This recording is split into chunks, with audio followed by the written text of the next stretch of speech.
Hi there, me again. You may have forgotten who I am, it's been so long since I last uploaded, and I can only apologise for that. Unfortunately, that thing I mentioned before that might happen has now happened. That thing being life catching up on me and meaning I don't quite have time to keep up a regular upload schedule. I did well enough for a while, but I think things might get a bit more sporadic from now on. Thanks to you all for being patient with me, and just know that I'm taking into account your suggestions and interactions on my videos, even if I seem like I'm not. Feel free to keep those coming if you'd like. I won't waste any more time waffling, just thought I'd give a quick update. This game was requested by XY941, thank you very much for this request. I'm gonna be real with you, I don't know anything about The Witcher except the name Geralt, the name Yennefer, and that meme about Geralt being a metrosexual fruitcake called Gary. But it turns out you don't really need to know anything about The Witcher to play this, which is fine, though you'll probably find it cooler if you do know who the people and monsters on the cards are. The game loaded up into a sign-up, which I did.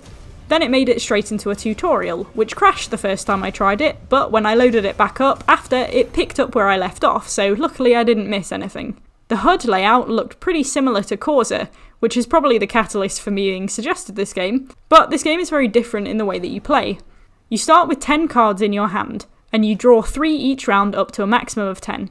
You play cards in the field until both players skip, then the round will end and the next round will start. You have to win 2 rounds to, well, win, and you do this by having the highest cumulative number value from all of your cards in the field. So you can destroy enemy cards to decrease their value or attack them, as it has the same effect, or you can boost your own cards and play higher value ones. Cards have various effects, but most can only use these effects on first deployment. There are a few cards that have multiple uses for their abilities, but once you use those up, it simply becomes another number on the field. The field itself has 2 rows, a close quarters melee row and a distance ranged row. Some enemies can attack at a distance and so can be kept in the rear, however some are more effective close. Cards' abilities sometimes vary depending on which lane you put them in. For example, an archer card has the ability to inflict 1 damage on 2 enemies from the rear lane, or inflict 2 damage on 1 enemy from the front lane. Cards can boost each other, and sometimes that boost varies depending on the lane you use as well. You have cards that can attack an entire lane at once, so you have to be careful about putting everything all in one place. There are 5 standard decks, each with cards that have varying modus operandi. I chose the monster deck because it was recommended, and that deck works on consumption, longevity, and power. You have cards with simple number values, you have cards that consume other cards to increase their power, and you have cards called Thrive cards that gain in value when you use other Thrive cards and abilities over time. Other decks have the ability to use consumption too, and boosts are common throughout the decks. You can get shields on cards, and you can get cards that are immune to manual targeting, which is good since they can't be attacked directly, but bad since you can't heal them if you get hit by an automatic attack. When a card gets destroyed, it goes to your graveyard. Some cards are marked as doomed, which means as soon as they hit your graveyard, they are removed from the game. This may seem irrelevant, however some cards have the ability to consume other cards in the grave and increase their number value. Cards also get moved to the graveyard if they are laid on the field at the end of a round. They don't always have to be destroyed. So whatever cards remain in field after the first round are available for consumption in the second round. At first I didn't quite understand the conservatism concept, but I see why they push for not using all of your good cards in the first round, because of course you have to win 2 rounds and you only draw 3 cards for a new round. So if you use 9 out of 10 cards in the first round, you start round 2 with 4 cards. And you'd better hope they're good, because you still have to outnumber your opponent. As said, you end a round when both players pass. That will happen when either 1, your opponent realises it would be a waste of their time to beat you this round because it would take too many cards and they want to preserve them for the next round, or 2, you both run out of cards and can't play anymore. If you take the lead in the first round, it's very likely that option 2 will happen in the second round. After all, if the opponent passes whilst you have the lead, you win. And you shouldn't skip whilst your opponent is still playing unless you're comfortable they won't be able to reach your score, otherwise they might overtake you. Only 1 time did I skip still having a card left, and that's because I had a fair lead and it was a card with the ability to destroy another card with 9 power or higher. So if my opponent somehow managed to pull off increasing one of their cards' power massively, I could at least destroy it. Cards like this can also be a gotcha, as if you level 1 card up massively, there may be a trump card that exists that can wipe it off the board in 1 move. That means you also have to divide your power increases between your cards as well.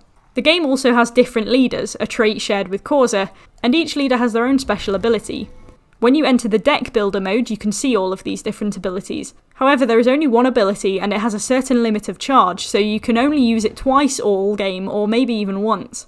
I've seen abilities that can damage enemy cards, increase power and give shield on ally cards, that can increase the power of every card in the person's hand by 1. There are a whole host of them. And there isn't just a single leader per card set, no. There are actually about 8 different types of card sets, 5 are default and I think the rest are unlockable, but each of these types has up to 4 leaders within the section, each with a different ability. Now this may seem a little confusing, the next bit, but I'll try to explain it as simply as possible.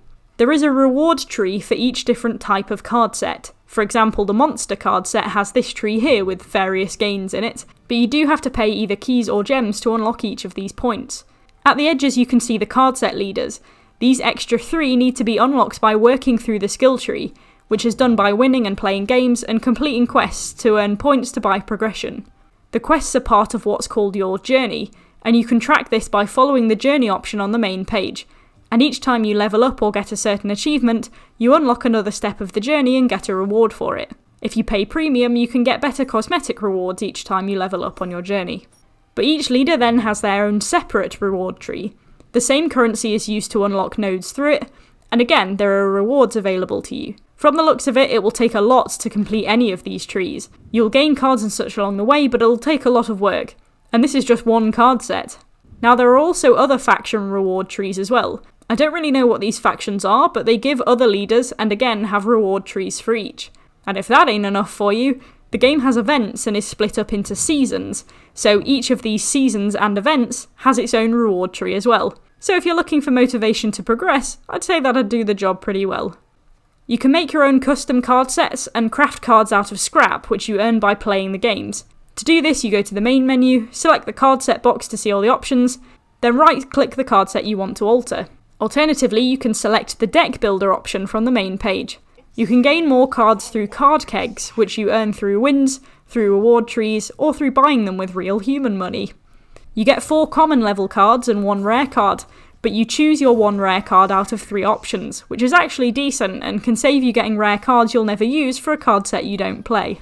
You can customise your icon, picture and card backs, and the field that you play on, but again, mostly if you pay money for it. For people who know The Witcher, you'll probably know the environments, but to me I'm happy to stick with the normal one because I don't know what any of it means or who anyone is. There's a standard online mode, a training mode, and a challenge mode. The challenge mode varies from season to season. This season, the challenge is that all turns have to be played in 15 seconds and card swaps have to be done within 8 seconds. Like chess with clocks, it just turns the pressure up a bit. There's also an arena mode which unlocks at level 10, where you face multiple opponents in a row back to back and try to win in a streak. I tried a few games on the online mode. The first one I won, the second one I won because my opponent's internet disconnected, and the third one I lost because I was unlucky. In all 3 of them I was playing with an opponent with the same card set as me, so it seemed all of us had opted to go for the default recommended card pack. The game matches you with people of similar skill level, which is good, because quite often there's a risk with individual levelings that they will just be ignored.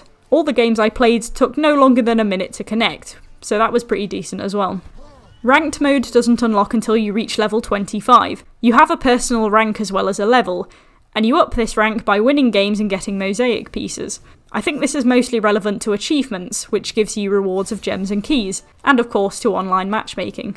The game is luckily pretty self-sufficient with its purchase and reward system. You play the game to earn stuff, and whilst there is a bit of pay to play, it can be easily avoided. Of course there's always a risk of imbalance in player card abilities for those who are willing to pay, but that's a sad fact of games now that it just comes part and parcel. The art style is good and so are the card designs. You get moving cards that add a bit of extra life, and the abilities are good, some cards having an ability that can only be activated by another card, and various powers meaning you have to choose carefully what you play and when. Good sound effects, good backgrounds, huge space for progression in the game and loads of things to spend your money on, game or real life money, and it was pretty well explained. The game encourages you to play multiple matches to begin with, to get a real grip on how to play, and with the incentive of unlocking all of the basic card sets in the beginning, so it's a good way to make sure people have a bit of practice before going into it. Things are pretty well explained by hovering over them, but if you need more information you can right-click a card or a leader and the game will give you more info and an explanation of any other effects this card has. It's definitely different to Corsa, where you focus heavily on card value and direct attacks on others' cards instead of them, but there are a lot of similarities as well. I do like the way this one works, and I suppose it would be better for you if you know The Witcher, as you might recognise characters and environments, but it's also good that someone who knows nothing about it can have just as good of an experience.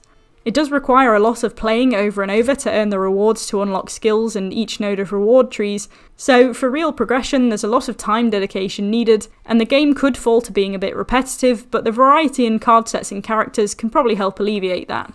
For something with a lot of components, the layout is very simple to navigate, and the learning is easy to digest, which is always a bonus for new players. All in all, I'll give Gwent, the Witcher card game, an 8.5 out of 10.